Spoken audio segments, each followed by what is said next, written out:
ஒரு சின்ன அறிவியல் ஆய்வு நடந்தது. ரொம்ப சுவாரஸ்யமான அறிவியல் ஆய்வு. அந்த ஆய்வு பற்றி சொல்லணும். என்னன்னா, உங்களுக்குலாம் தெரியும், ஒருவேளை சிறுநீரகம் செயலிழந்து போச்சு அப்படின்னா இன்றைக்கு சிறுநீரக மாற்று அறுவை சிகிச்சைன்னு இருக்கு.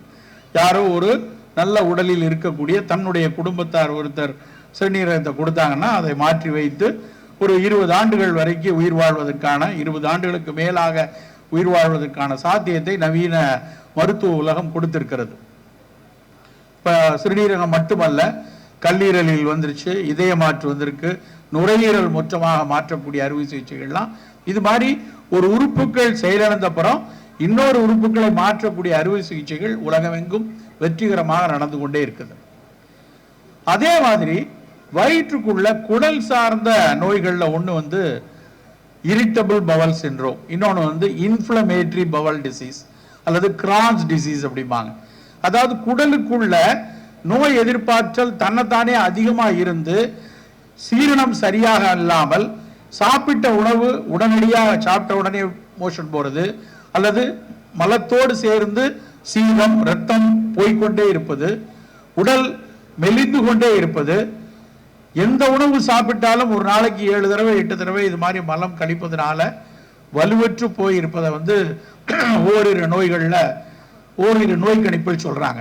ஒன்று அல்சரேட்டிவ் கோலைட்டிஸ், இன்னொன்று Crohn's disease, irritable inflammatory Powell disease என்ற பெயரில் நவீன மருத்துவம் சொல்லுது. இதுக்கு என்ன சீர் செய்யலாம் அப்படின்னு பார்க்கும்போது, இந்த மாதிரி நோயாளிகளுக்கு குடலுக்குள் நல்லது செய்யக்கூடிய பாக்டீரியாக்கள் மிக குறைவாக இருக்குது. அந்த பாக்டீரியாவை நேராக வாயில கொடுத்து உள்ள கொண்டு போகிறது எல்லா பாக்டீரியாவையும் கொடுக்க முடியல. புரோபயாட்டிக்னு கொடுத்தா கூட சில பாக்டீரியாக்கள் மட்டும்தான் உள்ள போகுது. இத மாதிரி சிறுநீரகத்தை மாற்றி வைக்கிற மாதிரி, இதயத்தை மாற்றி வைக்கிற மாதிரி வேற எங்கேயாவது இருந்து இந்த நுண்ணுயிரிகளை எடுத்து கொண்டு வந்து குடலுக்குள்ள வைக்கலாமான்னு யோசிச்சார் ஒரு சயின்டிஸ்ட்.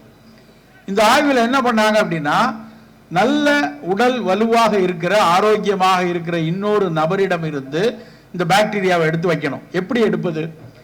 அவருடைய மலத்தில் தான் அந்த பாக்டீரியா நிறைய கிடைக்கும். அவருடைய ஃபீசிஸ்ல தான் அந்த பாக்டீரியா இருக்கும். அப்ப அந்த மலத்தை எடுத்து, ஒரு ஆரோக்கியமான மனிதனுடைய மலத்தை எடுத்து இது மாதிரி நோய்வாய்ப்பட்ட ஒரு மனிதனுடைய குடலை அறுத்து அந்த குடலுக்குள் இந்த மலத்தை வைக்கிறாங்க.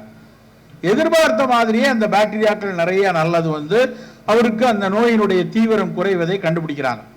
ஆனா அதோடு அந்த ஆய்வு முடிவு நிற்கல.